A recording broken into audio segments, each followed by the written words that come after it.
2025 అంత భయంకరంగా ఉండబోతోందా? యుగాంతానికి 2025 నాంది పలకబోతోందా? ప్రపంచాన్ని వణికిస్తున్న బాబావంగా నోస్ట్రడామస్ జ్యోతిష్యం.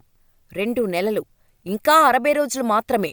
వాతావరణంలో వస్తున్న మార్పులు ఓవైపు, సవాళ్లు విసురుకుంటున్న దేశాలు ఇంకోవైపు. ఇలాంటి పరిణామాల్లో బాబావంగా చెప్పింది జరగటం ఖాయమా అంటూ కొత్త ఆందోళన మొదలైంది.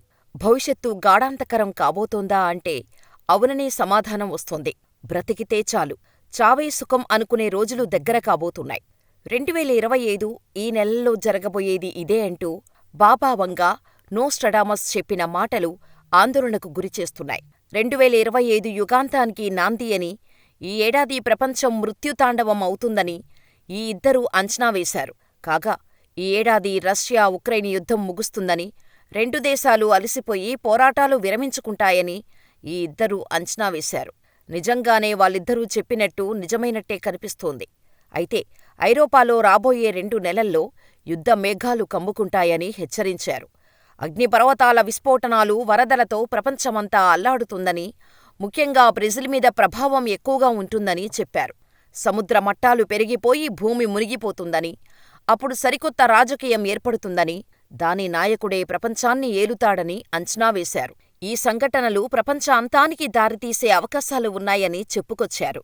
2025 సంఘర్షణల వల్ల ప్రపంచవ్యాప్తంగా గణనీయంగా జనాభా తగ్గే ఛాన్స్ ఉందని తెలిపారు.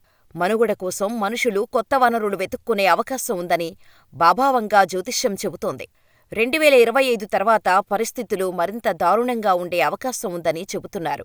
2028లో మానవులు శుక్రుడిని చేరుకుంటారని తెలిపారు.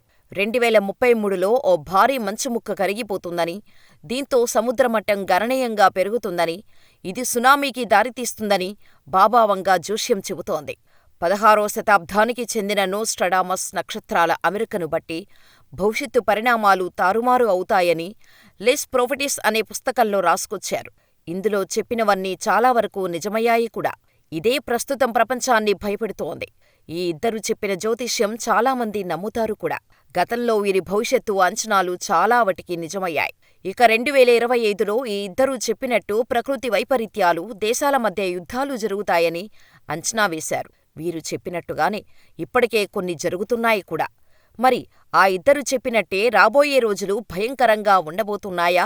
ప్రపంచం వినాశానికి అడుగులు పడబోతున్నాయా? యుగాంతానికి ఇదే నాంది అనేలా జనాల్లో భయాలు కనిపిస్తున్నాయి. బాబావంగా మాటలను ప్రస్తుత ప్రపంచ పరిణామాలతో పోలిస్తూ అంచనా వేస్తున్నారు జనాలు. నిజానికి దేశవ్యాప్తంగా ఉద్రిక్తత పరిస్థితులు నెలకొన్నాయి. యుద్ధాల మధ్య ప్రపంచం నలిగిపోతుంది. ఇరాన్ ఇజ్రాయిల్ వార్తో ఎప్పుడు ఏం జరుగుతుందో, ప్రపంచం ఎలా మారుతుందో, ఎలాంటి విపత్కర పరిస్థితులను ఎదుర్కోవాల్సి వస్తుందో అన్న భయాలు కనిపిస్తున్నాయి. ఇరాన్ ఇజ్రాయిల్ యుద్ధం మొదలైతే ఆ ప్రభావం వల్ల యూరప్ మాత్రమే కాదు, ప్రపంచం మొత్తం మీద కనిపిస్తోంది. మరి అది నిజమైతే బాబావంగా చెప్పిన జ్యోతిష్యం నమ్మి తీరాల్సిందే. ఇకపోతే ఇవన్నీ చివరికి ఊహాగానాలకు మిగిలిపోతాయా లేదా అన్నది భవిష్యత్తులో చూడాల్సిందే.